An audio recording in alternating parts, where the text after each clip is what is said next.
Hello everyone and welcome to Cinderful Gaming. In today's video we're going to look at getting started with the Aeldari in Warhammer 40,000, building a force based around the Armoured Warhost Christmas Advent Calendar detachment. You'll find the full rules for this detachment, including enhancements and stratagems, free to download from warhammercommunity.com. Today's video is sponsored by the Warhammer merch shop. Want to grab some merch for your favourite Warhammer army? You can use our affiliate link down below to grab your next purchase and help support the channel at the same time.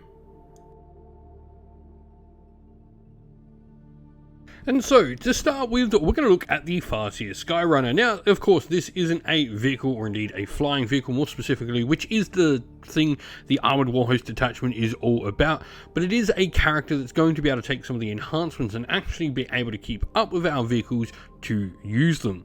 So, big thing here is obviously that move 14, the fact that Jetbike actually makes our Farseer a little bit tougher and more survivable as well is nice. It's got the options, like all Farseers, for the Singing Spear or Witchblade. For me, I prefer the Singing Spear here. The shooting attack profile is better. This unit's not going to want to get in combat too much.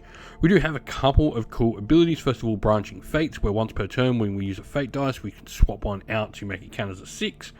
And Guide is a psychic power. When you command phase, we can target a friendly Aeldari unit with 12 inch and give them rerolls to hit. As I said, the model can be a leader of units as well, and this can be either a Warlock Skyrunner Conclave or a unit of Windrider Jetbikes. Now, the unit we've chosen for our Farseer to lead is a Warlock Skyrunner Conclave. I think the invulnerable saves here are very nice. They make this unit very survivable, which is going to be important. It's going to be providing some nice buffs to our various different vehicles. They do have a short range Destructor Psychic attack, which is essentially just a little bit better flamer, and then we also have their abilities where Warlock Conclave, we get Feel No Pain 4+ against any psychic attacks, and while a Farseer is attached to the unit, they actually become -1 to wound as well, which is really good at keeping our models alive, especially with that toughness of 4 thanks to being a mounted jetbike unit of Aeldari. And so onto the first vehicle we're going to look at, and this is going to be the Aeldari Falcon. Now, Falcons are really cool for a couple of reasons. First of all, they're just a cool looking model, but they do have the option of a secondary sort of heavy weapon alongside their Pulse Ledger, which is their main weapon, putting out 3 shots at strength 9, -2 AP and damage d6. This secondary heavy weapon could be an Aeldari missile launcher, which I think for me is the way to go. I like the fact that, you know, we've got some extra anti-armor on it, but we also have the option to potentially do some horde killing. Underslung as well can be a twin shuriken catapult or a shuriken cannon, which I almost always think is the better upgrade, essentially a heavy bolter underneath. Now, fire support means in your shooting phase, after this model's shot, you can select an enemy unit hit by one or more of its attacks, and any unit that disembarked from its transport capacity, of which it has some, can reroll wound rolls, so it can be quite a deadly unit coming out of it. Now, speaking of that dedicated transport ability, you can transport up to 6 Aeldari infantry models, which can be 3 Wraith constructs if you want. For me, it is that transport capacity that makes this really useful for the force. We're going to be able to bring some infantry along with it to help hold objectives for the force. Now, the other cool thing about this model as well is, of course, we do have the Deep Strike core special rule to keep this unit and the units inside it off the table at the start of the game if we want to. The other vehicle we're going to look at next is the Wave Serpent. Now, this is a dedicated transport option, but for me, in lines of dedicated transports, I actually think the Wave Serpent's pretty decent, with a twin heavy weapon on top, along with a shuriken cannon or twin shuriken catapult underneath. It can put out a decent amount of firepower for a transport. Now, the heavy weapon on top can be pretty much all the options you get for Aeldari, with your missile launchers, bright lancers, scatter lasers, shuriken cannons, and the star cannons as well. And you've also got the ability once per game to do a little bit of mortal wound damage from its Wave Serpent Shield ability. It has a transport capacity of 12, meaning it can take a ton of Aeldari inside, and just like a Falcon, enable us to play the objective game along with the sort of destruction game with our vehicles. Now, we need units to fill up those transports, and the first of these are going to be the Fire Dragons. Fire Dragons are a fantastic anti-armor unit with Assault, Melter 3, guns, a 12-inch range, -4 AP, strength 9, damage d6. They're essentially melty guns, which is really cool. But Assured Destruction as well means each time they make ranged attacks that targets monsters or vehicles, they can reroll wound rolls of 1 and damage rolls of 1 as well for their weapon, making them fantastic at taking out enemies.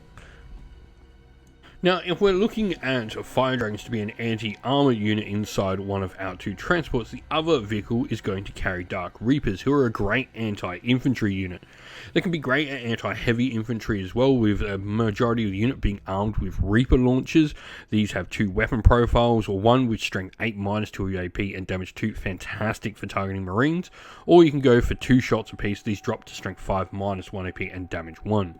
The leader itself can have a variety of different weapons, from an Aeldari missile launcher, shuriken cannon, or a special Tempest launcher, which is a blast and indirect fire weapon with 2d6 shots, 4 for its strength, minus 1 AP and damage 1. What's really cool as well about a ton of their different weapons, all bar that Tempest launcher, which gets indirect fire, I guess, as a makeup, they all have ignores cover. Now, inescapable accuracy as well is a cool rule on them, meaning they can just ignore any modifiers and penalties on their ballistic skill to the hit roll.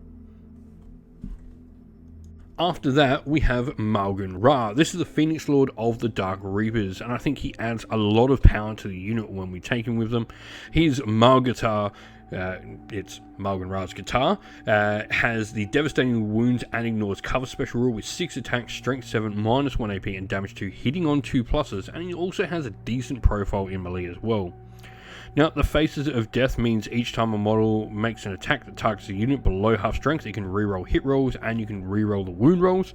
And Harvester of Souls means he actually adds +1 to hit to the unit of Dark Reapers that he joins as well, which as leader he can join. Lastly, we have the Fire Prism, and this is going to give us a really powerful anti-tank gun in the Prism Cannon. 60-inch range, 2 shots, 3+ to hit, strength 18, minus 4 AP and damage 6 on the Focused Lance's profile, and also has the linked fire special rule. Or the Prism Cannon can actually be quite a devastating 2d6, minus 1 AP damage 2 blast weapon. Now, linked fire means when selecting targets for this weapon, it can actually measure its range from other visible prisms on the table. And Crystal Matrix means each time this model is selected to shoot, you can reroll 1 hit and 1 wound roll when resolving its attacks as well.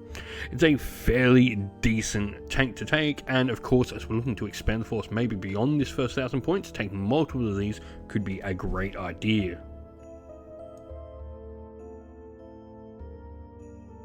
And so our force today will of course be using the Armoured Warhost detachment for the Aeldari. This gives us the Skilled Cruise special rule where ranged weapons equipped by Aeldari vehicle models from our army have assault ability on them, and then we can reroll advanced rolls made for Aeldari vehicle fly units in our army as well. For epic heroes, we of course have Malgan Ra in our force. And for our other characters, we have our Farseer Skyrunner. This model is going to be our Warlord, and it's chosen to be equipped with a Singing Spear, and has taken the enhancements of Guiding Presence. This is available to Aeldari Psyker models only, and at the start of our shooting phase, we can select a friendly Aeldari vehicle model within 9 inch and give them +1 to hit. Next, we move on to infantry, where we have a squad of 5 Dark Reapers with the Exarch wielding a Tempest launcher, and a squad of 5 Fire Dragons with the Exarch wielding a Fire Pike. Mounted units gives us our Warlock Skyrunner Conclaves with 3 models in the unit, all equipped with Singing Spears. And for vehicles, we have our Fire Prism and Falcon, both with underslung shuriken cannons, while the Falcon also has an Aeldari missile launcher. Lastly, we have our dedicated transport, the Wave Serpent, and this model is equipped with a shuriken cannon underneath and a twin Aeldari missile launcher on top. We hope that you found this video helpful in getting started with Warhammer 40,000, and that it was able to give you some ideas and inspiration to start your own force in the game. If you have any further questions, please comment down below, and while you're there, don't forget to drop a like, subscribe, and join our Discord server to check out all of our future Warhammer 40,000 content.